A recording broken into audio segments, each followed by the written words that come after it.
الحمد لله الملك الحكيم الجواد الكريم العزيز الرحيم، فالطريق إليه واضح للقاصدين، والدليل عليه لائح للناذرين.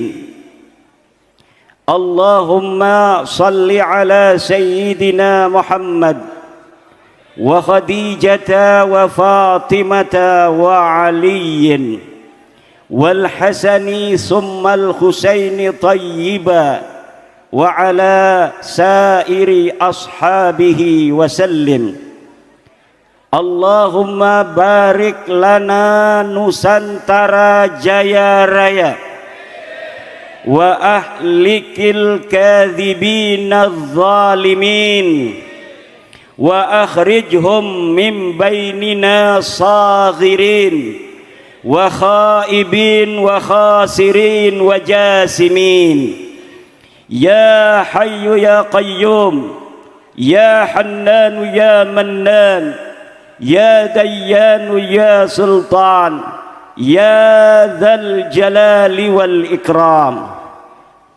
Amma ba'du, fa ya ashabal fadail, hadaratil mukarramin, para alim, para ulama, para kiai, para tuan guru, wabil khusus guru kita yang mulia sahibil mahad Pondok Pesantren Al-Inayah,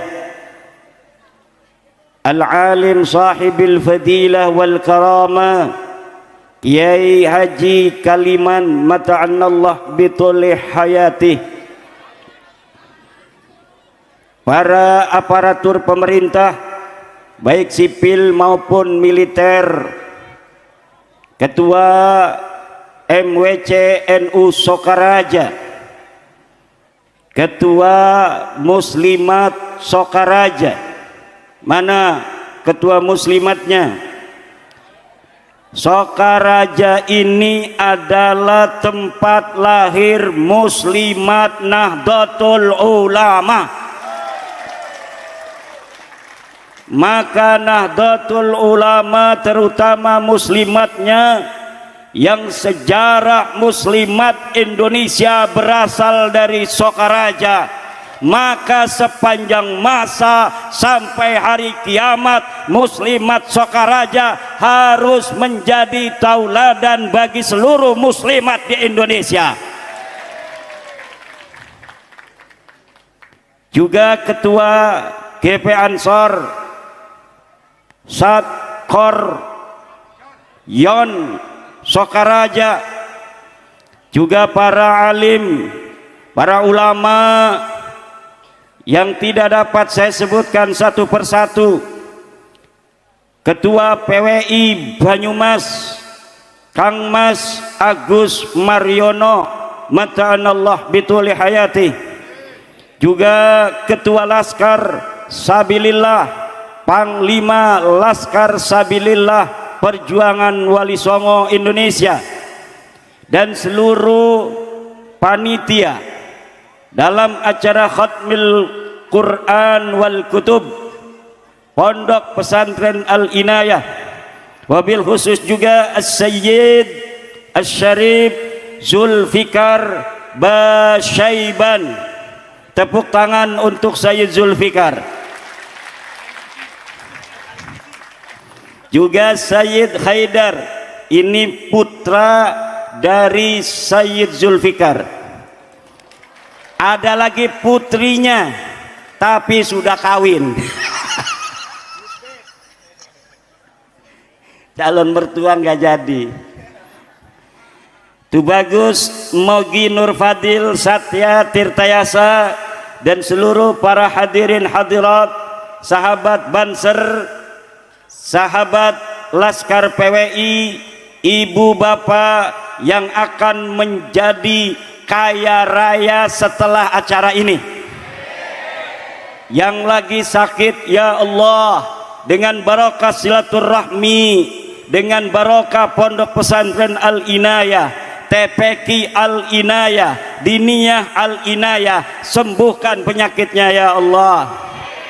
Yang ada masalah suami istri datang kemari tidak ngomong karena lagi ngambek istrinya, setelah pulang dari sini rapekkan ya Allah, tambahkan cinta kasih sayang di antara mereka berdua. Perawan-perawan sing durung kawin ya Allah, semoga dengan barokah acara malam hari ini laris manis Tanjung Kimpul, rangda berak rangda berak sing ora payu ya Allah, moga kelihatannya bagaikan bidadari yang cantik jelita. Ulia laki sing saleh, sing duwe alpat. Amin. Bu gelati mantu sing duwe alpat tapi orang bisa maca Fatihah, atau mobil losbak tapi pinter ngaji. Alpat baik, goblok. Carilah menantu yang saleh,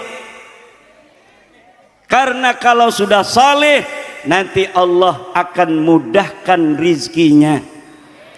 Allah akan beri jalan keluar untuk setiap masalahnya. May yattaqillah yaj'al lahu makhraja wa yarzuqhu min haitsu la yahtasib.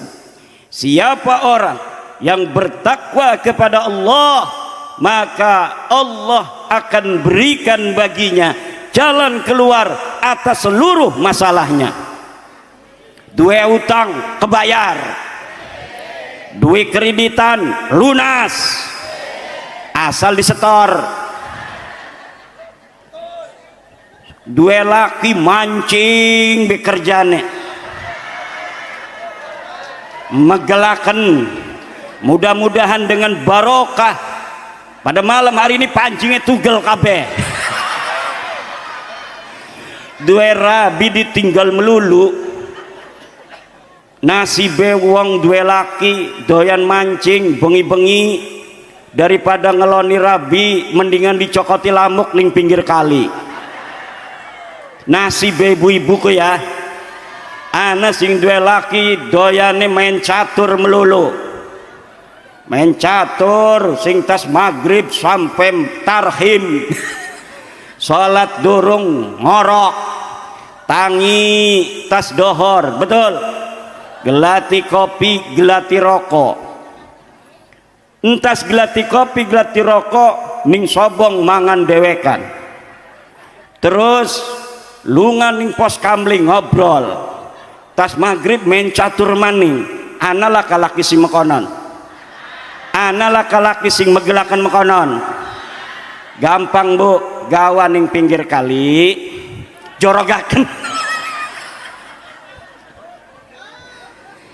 Makanya ibu-ibu cari menantu yang may yattaqillah yaj'al lahu makhraja wa yarzuqhu min haitsu la,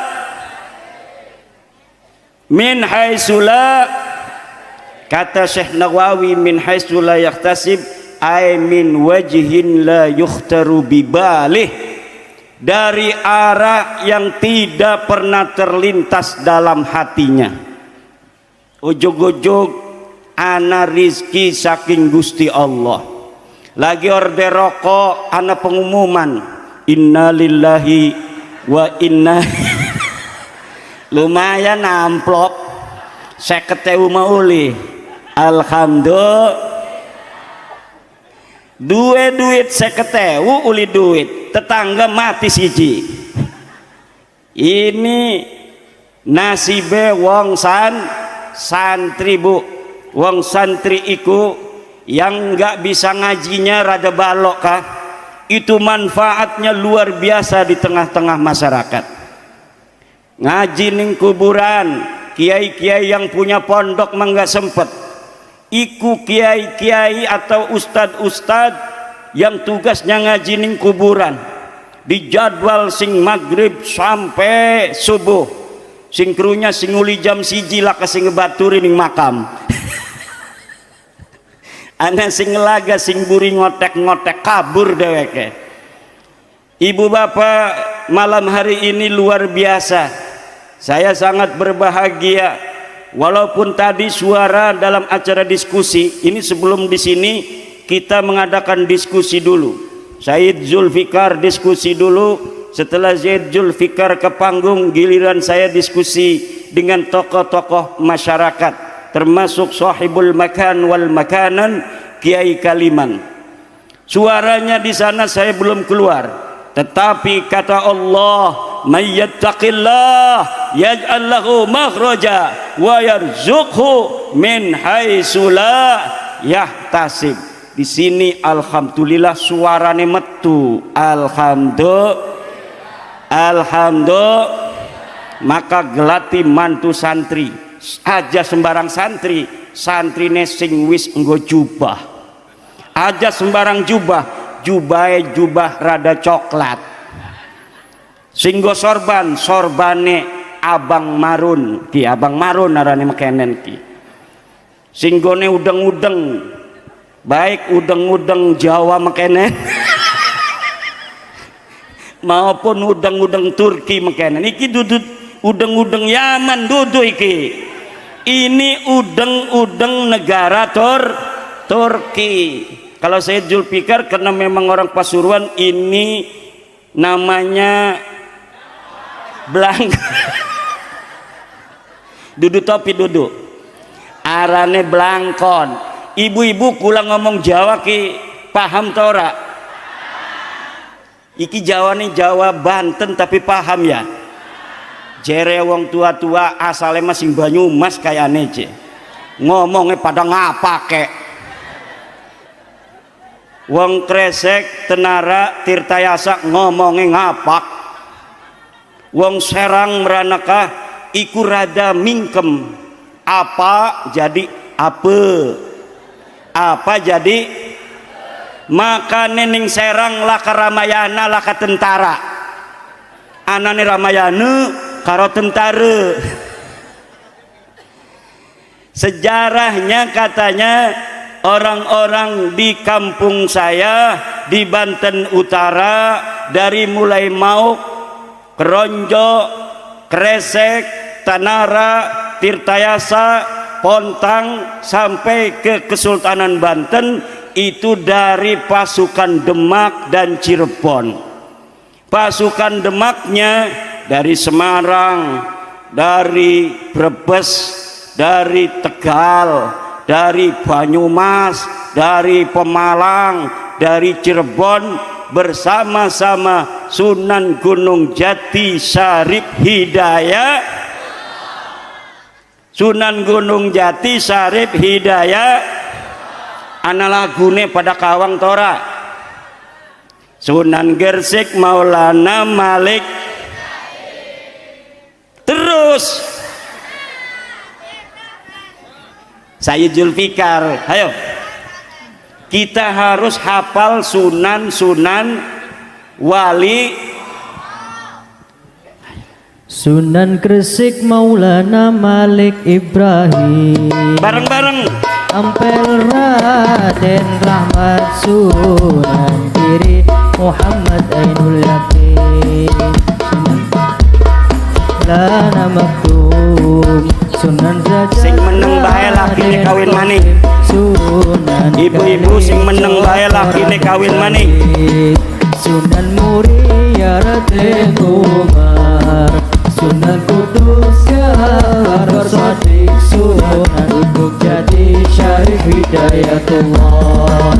Ya Rasulullah salamun alaik, ya Rafi'a syari wa darati, Rafat ya jirat al-alami, ya Uhayl al-judi wal-karami, wal-karami.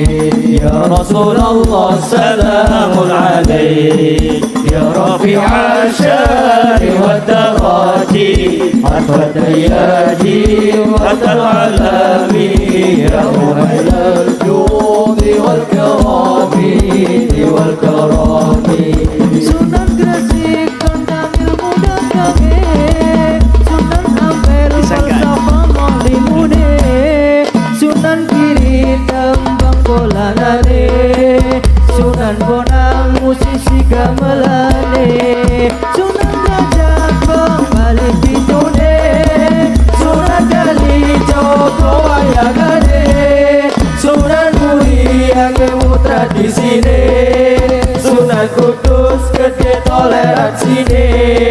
Sunan Gunung Jati politike ayo podo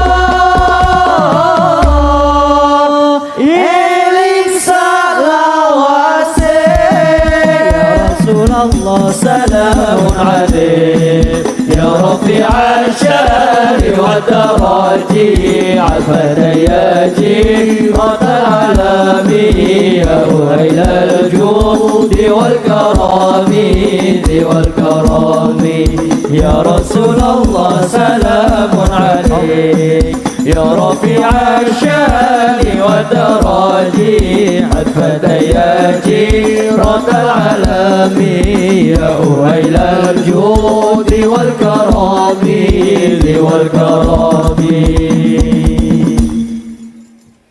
Siapa Wali Songo? Penyebar agama Islam di Indo.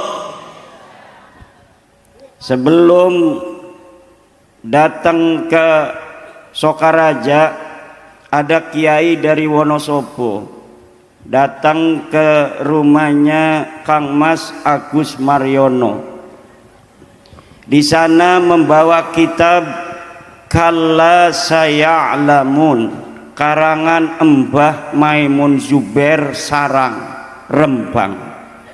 Di dalam kitab itu ternyata Mbah Maimun Zubair mengisbat, menetapkan bahwa al-awliya'ut tis'ah mu'dhamuhum min dzurriyyati Rasulillah sallallahu alaihi wa alihi, bahwa Wali Songo itu adalah keturunan baginda Nabi besar Muhammad. Keterangan Mbah Mun itu ada di kitab Kalla Saya'lamun ketika menafsiri Inna a'tainakal kautsar fasalli li rabbika wan inna syani'aka huwal, bahwa kata Mbah Mun para penyebar agama Islam di dunia, wabil khusus di Indonesia ini, adalah kebanyakan mereka adalah keturunan baginda Nabi besar Muhammad. Seperti di tanah Indonesia, yang pertama namanya Maulana Malik Ibrahim, kemudian Sunan Ampel Rahmatullah, kemudian Sunan Giri, Sunan Bonang, Sunan Kudus, Sunan Derajat, Sunan Muria, Sunan Kalijogo, Sunan Gunung Jati, Sarip Hidayatullah. Iku doang kita mah bisa nyanyi niku. Sunan Gunung Jati, Sarip Hidayatullah. Teger ngedeleng penyanyi nek. Teger ngedeleng penyanyi nek, alhamdulillah. Tapi ternyata zaman sekarang ini ada upaya pembelokan dari para orang-orang yang tidak bertanggung jawab, bahwa yang menyebarkan agama Islam di Indonesia katanya bukan Wali Songo, tetapi adalah orang-orang klan Baklawi dari Yaman. Ini adalah upaya pembelokan sejarah secara sistematis yang tidak mempunyai dasar, tidak mempunyai dalil. Untuk apa mereka kemudian membelokkan sejarah? Karena mereka ingin hari ini orang-orang yang dinisbatkan kepada orang-orang yang dulu berperan dalam kesejarahan itu mendapatkan bagian-bagian penghormatan dan privilege dari apa-apa yang mereka klaim sebagai pahlawan, yang mereka klaim sebagai bagian daripada leluhurnya, padahal tidak terkonfirmasi oleh data apapun bahwa leluhur mereka adalah para pejuang. Tidak ada, bahkan leluhur mereka ada data sejarahnya di Leiden. Saya pernah ke Leiden, Belanda, bahwa mereka adalah leluhurnya orang-orang yang bekerja sama dengan Belanda.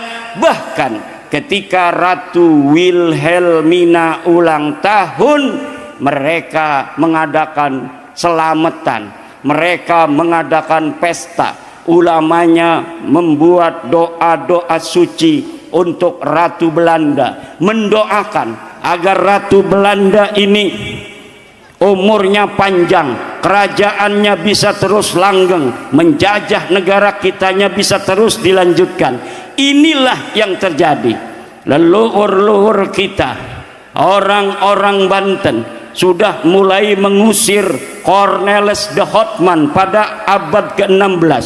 1500-an Belanda datang ke Banten, kemudian ngomongnya mau dagang, tetapi memonopoli. Orang-orang asli di Banten tidak diberikan akses untuk berdagang. Sultan Maulana Hasanuddin murka, kemudian diusir oleh Sultan Maulana Hasanuddin pedagang-pedagang dari Belanda. Kemudian pada zaman Sultan Abul Mafahir Mahmud Abdul Qadir, Sultan keempat Banten, Belanda kemudian semakin kuat karena dia diusir di Banten pada abad ke-16. Maka pada abad ke-17 Belanda membuat sebuah benteng di Batavia. Sebagai tujuan utamanya adalah mengamankan bisnisnya.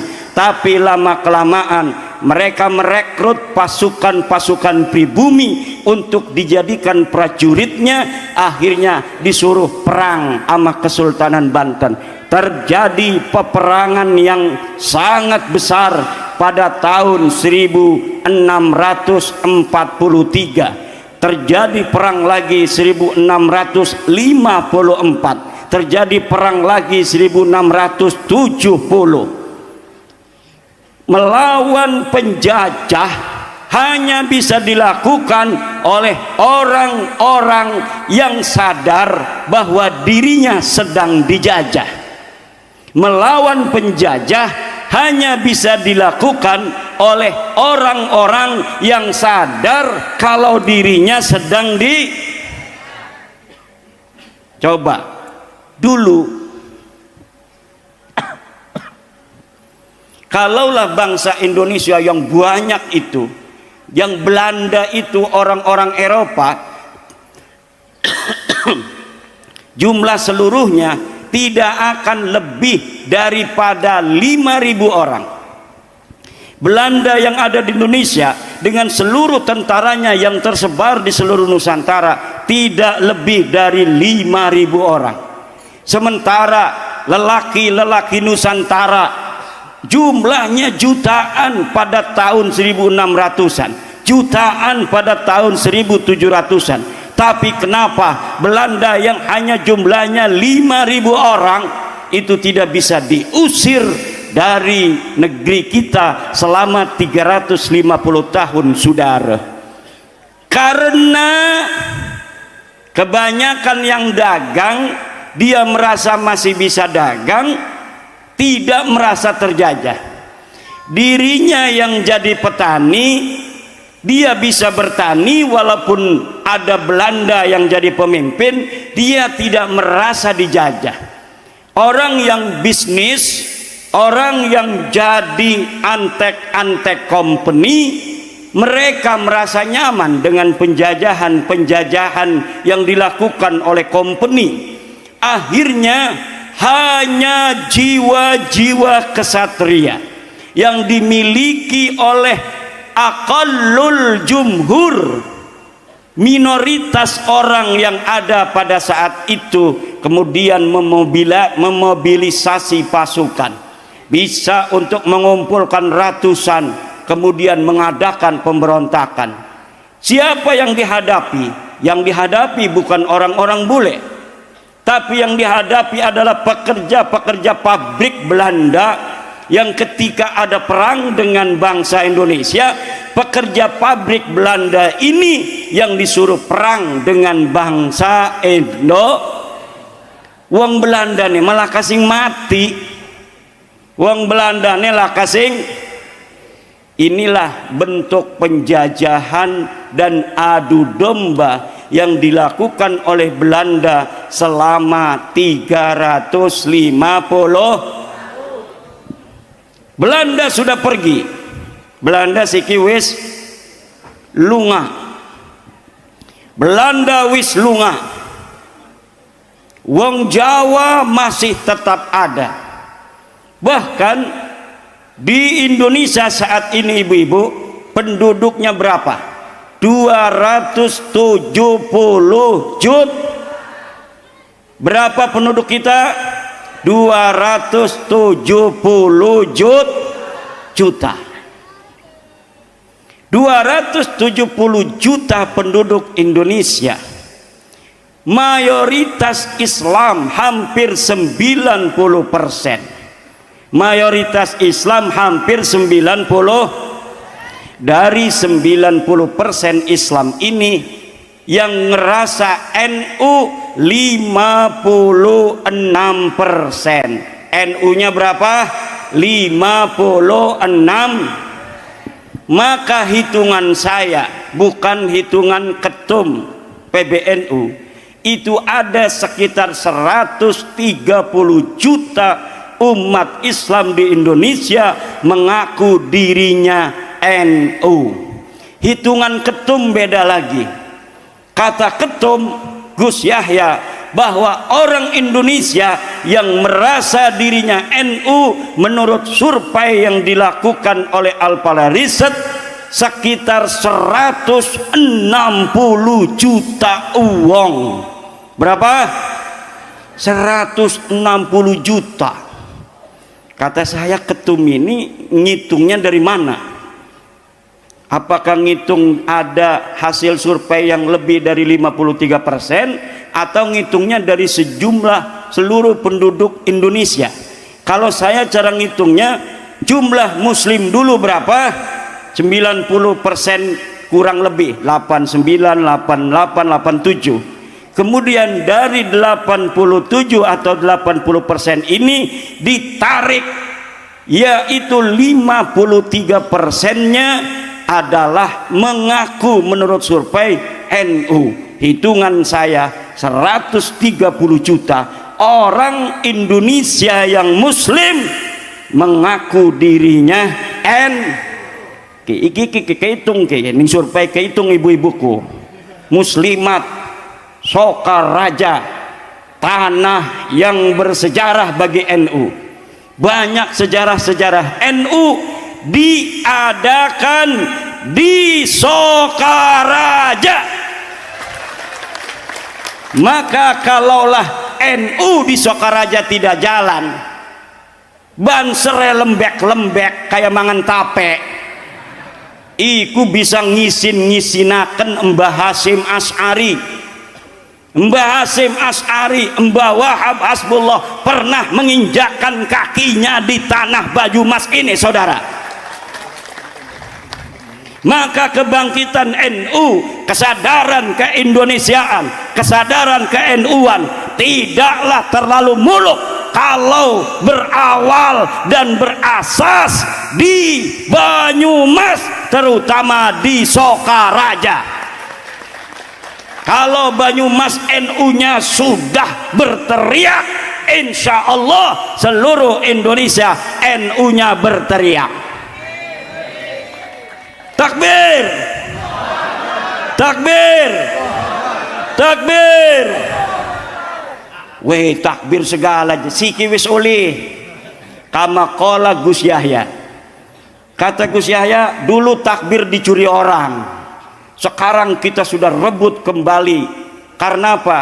Organisasi yang biasanya ngejual-jual takbir sudah dilarang hidup di Indo.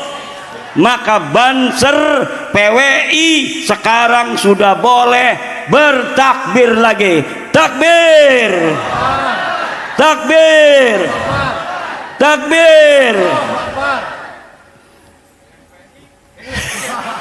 Tanah Sokaraja ini tanah bersejarah bagi Nahdlatul.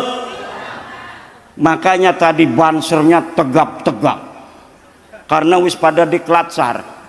Saya ikut diklatsar di pondok pesantren As-Siddiqiyah. Giliran kon merangkang pada rengkeng. Akhirnya instruktur lagi meleng kabur pula. Wis lulus Taurat. Kenapa? Ya karena sudah jadi ketua MBCNU, pengen jadi banser, jadi tidak memberikan kesempatan kepada yang lain. Akhirnya santri-santri saya ikut dan sampai lulus jadi banser. Walaupun tidak lulus di kasar, saya tetap mendapatkan jaket banser. Alhamdulillah. Oleh kolusi nepotisme. Alhamdulillah. Kenapa? Karena saya bangga menggunakan baju banser karena guru saya Buya Muhtadi kalau di rumah seringnya pakai baju banser. Baju ansor makanan gini, baju ansor kah? Jarang Buya Muhtadi enggak. Tetapi kalau baju banser saya sering melihat Buya Muhtadi menggunakan baju yang biasa dipakai oleh Ini bukti bahwa guru kita yang mulia Buya Muhtadi bin Buya Dimyati mencintai banser. Mencintai siapa orang, kata Mbah Hasyim Asy'ari, mau ngurusin NU maka dia akan aku anggap sebagai santriku. Siapa orang yang sudah aku anggap sebagai santriku maka dia akan aku doakan husnul khotimah dia dan keluarganya. Amin. Kata Mbah Ridwan Abdullah, orang yang mau ngurusin NU jangan takut tidak makan. Orang yang mau ngurusi NU jangan takut tidak.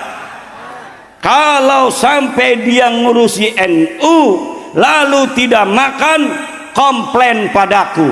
Kalau aku sudah mati, datang ke batu nisanku, tagih kepada batu nisanku.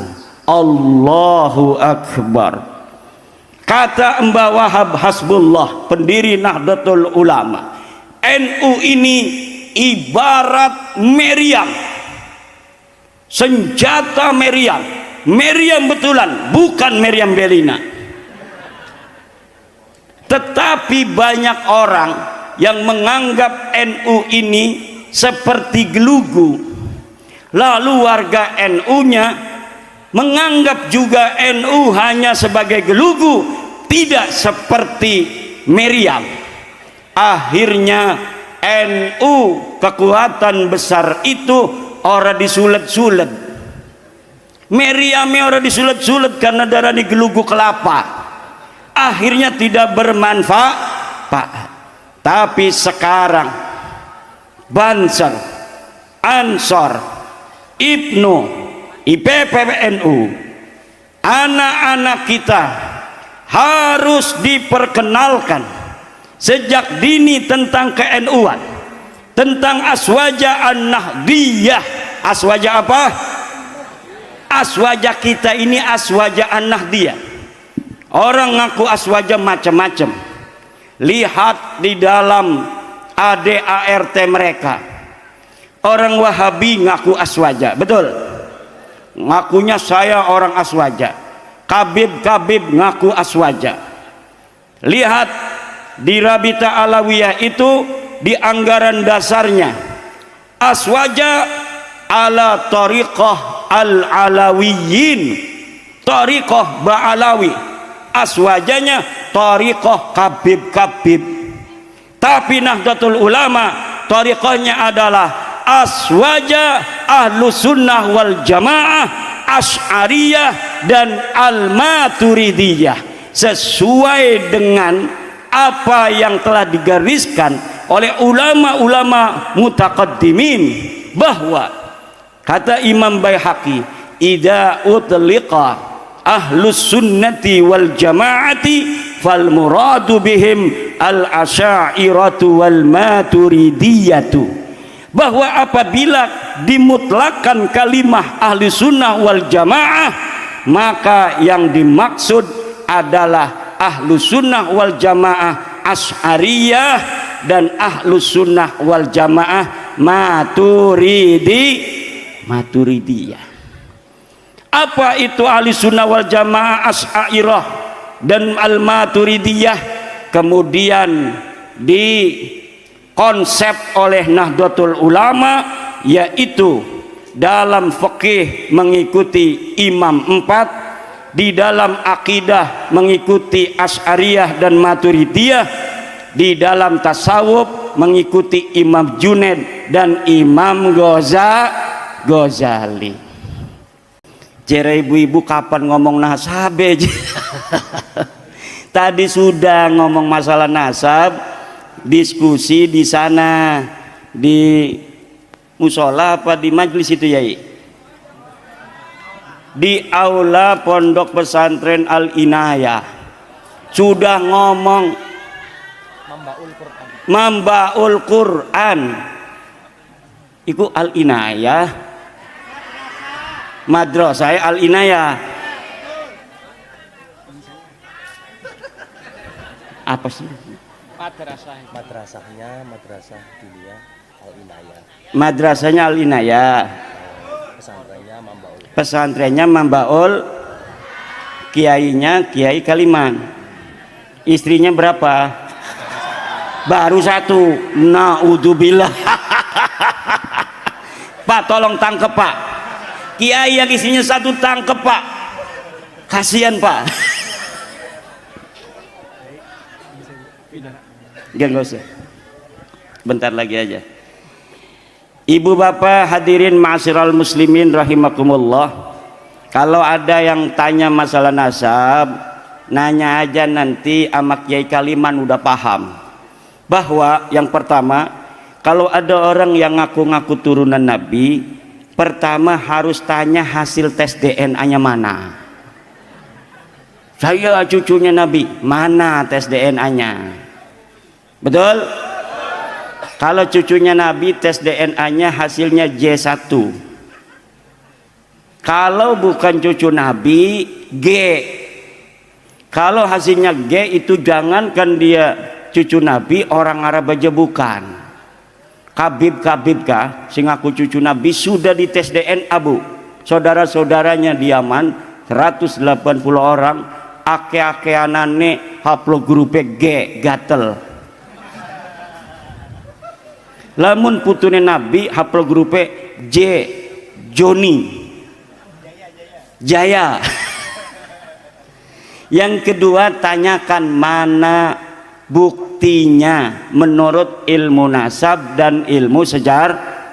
Saya sudah meneliti Bu, para kabib-kabib Baklawi yang ngaku putune Nabi, ikut saya teliti dalam kitab-kitab nasab mulai abad ke-4, 5, 6, 7, 8, 9, terbukti dengan pasti bahwa mereka bukanlah keturunan baginda Nabi besar Muhammad sallallahu alaihi wasallam. Dan wajib bagi siapa saja yang tahu untuk memberitahu orang lain. Wajib bagi siapa saja yang tahu untuk tidak mengakui mereka sebagai turun Nabi. Haram hukumnya ngakui dudu putune Nabi sebagai putune Kanjeng Nabi. Bu ya, paham? Itulah kesimpulannya. Karena bener-bener kula niki sampun ngeliang-liang, kula akhiri niki yai ngenda pangapurane ngenda ridone nggih. Mudah-mudahan pertemuan kita malam ini membawa barokah. Barokah kangge pondok pesantren Mambaul Quran. Santrine dari seluruh penjuru dunia datang ke Sukaraja di pondok pesantren Mambaul Quran. sehingga NU ne jadi besar maning seperti kesejarahannya di masa lalu. Amin. Muslimatnya harus seragamnya se-Indonesia yang paling mahal di Sukaraja. Kalau di Jawa Timur yang belinya seragam yang 200.000, maka muslimat Sukaraja harganya yang 2 juta. Lamun duit kalau enggak minta sama Pak Den Ramil sama Pak Kapolsek. Kenapa? Karena kalau kita melupakan sejarah, akhirnya kita tidak semangat di dalam mencari jati diri kita. Betul? Cara dulu penjajah menjadikan bangsa itu sebagai daerah jajahan, satu, dengan memisahkan bangsa itu dari sejarahnya. Bagaimana caranya? Jati diri bangsa itu dikecilkan. Sejarahnya di masa lalu sebagai orang-orang besar yang bisa membangun Borobudur, bisa membangun Prambanan, bisa membangun Roro Jongrang, itu dihapuskan. Tapi alhamdulillah akhirnya karena batu orang bisa ajur ke pendak maning, Borobudur ke pendak man, dan kita sekarang tahu bahwa leluhur kita di masa lalu ratusan tahun yang silam adalah orang-orang yang berperadaban tinggi. Jarang sekali di dunia ini, Bu, peradaban tinggi seperti di Indonesia di masa lalu. Hanya Mesir, Cina, Indonesia, negara-negara yang mempunyai peninggalan bukti arkeologis yang dapat disaksikan hari ini, yang dibikin oleh leluhurnya pada ratusan tahun yang silam. Salah satu negara yang mempunyai itu adalah Indonesia. Maka kita harus berbangga jadi bangsa Indonesia. Mari kita isi negara Indonesia ini dengan prestasi-prestasi kemampuan kita untuk bagaimana membangun negara kita tercinta, negara kesatuan Republik Indonesia. Mudah-mudahan bapak-bapak juga barokah, pondok ini barokah, bapak-bapaknya yang hadir barokah, polisinya barokah, tentaranya barokah, lurahnya barokah, kiai-kiai yang hadir barokah, Sayyid Zulfikar barokah, nambah maning, amin. Ini adik-adik kita Marawis juga barokah, banyak undangan, yang di amplopinya gede-gede aja, amin. Ya Rabbal, banser-banser, youtuber pada sugih kabeh, barang wis sugih olah gelem maning jadi youtuber. Sekarang ini, Bu, perjuangan apapun tanpa youtuber ora viral. Maka harus, terutama masalah nasab ini, anak-anak kita yang cerdas dalam IT bikin YouTube, kemudian ikut berjuang menginformasikan kepada umat, menyebarkan kepada masyarakat seluas-luasnya bahwa kita manusia Indonesia, manusia yang mempunyai jati diri dan tidak mau diperbudak oleh siapapun, baik perbudakan melalui agama, perbudakan melalui budaya, perbudakan melalui kapital dan lain sebagainya. Kita bangsa Indonesia akan menata 2045 Indonesia mudah-mudahan menjadi negara terbaik di dunia, amin. Wallahu wal muwaffiqu ila aqwami thoriqin. Wassalamualaikum warahmatullahi wabarakatuh.